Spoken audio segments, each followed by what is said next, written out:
they better get better and in a hurry because you look at the NFC playoff picture. Eagles great, 9-1. Saints, Vikings, Rams all feeling good. Even the Panthers, Falcons back in. Oh, there's Dallas all the way at number 10. Number 10. Yeah, it's hard.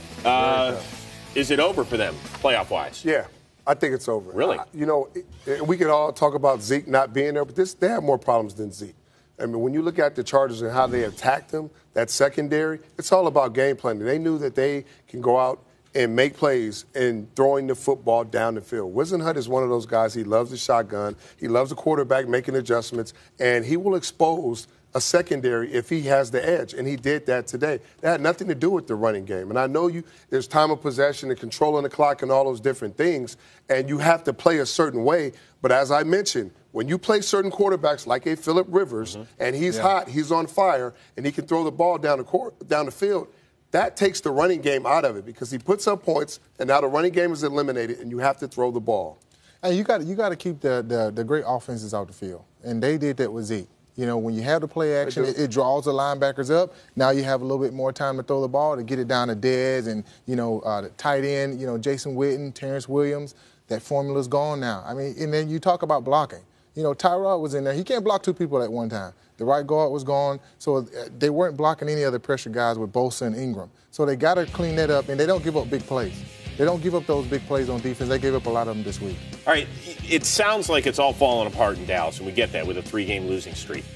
Next Thursday, right here on the network, they host Washington, sub 500. A tough team, still a tough team. I get Regardless, it, it's a tough but team. they're still a losing team. Giants. Then they're at the Giants, 2-8. Division game. At the Raiders, losing team. Right. Then they get Zeke back for Week 16 against the Seahawks, and then they finish at Philly. Who knows? Philly might not play anybody. They might be resting guys. They might have the number 1 seed all locked up. You never know. What I'm saying is, does this team have the capability of ripping off 5 in a row? I don't think so. I just don't think so. We can look at these teams that they're facing and say, oh, they have a losing record or they're not winning football games, but these are still teams that are competing at a high level. They're really good teams, and some of them think they mathematically have a chance to get in the playoffs. So they're not going to lay down because they're playing the Cowboys. And as I mentioned, it's not just about them not running the ball without Zeke. There are other issues with this team when you watch them. It's the O-line, not just Tyron Smith.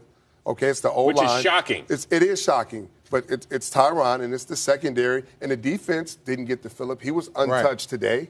They didn't punt at all today.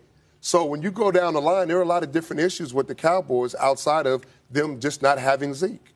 I think with the issues in general, I feel like they still can make the playoffs. If you sit back and think about it. You got, some teams on here that they can't beat. They're going to be all hard games like we said. But then the thing is, if you get Zeke back in, if you still have some type of mojo in you these last 2 games, it's a log jam in NFC for the playoffs. It's hard. It's a log jam. It's hard. I know, but weird things happen. You never knew. You never know. Atlanta could lose to Tampa, and then they're 6-5, and then all of a sudden Dallas is just a game. But you got to win out. That division can send 3 teams. You got Atlanta, you got Carolina, okay, and then you got the Saints. I'm with you. It's just weird.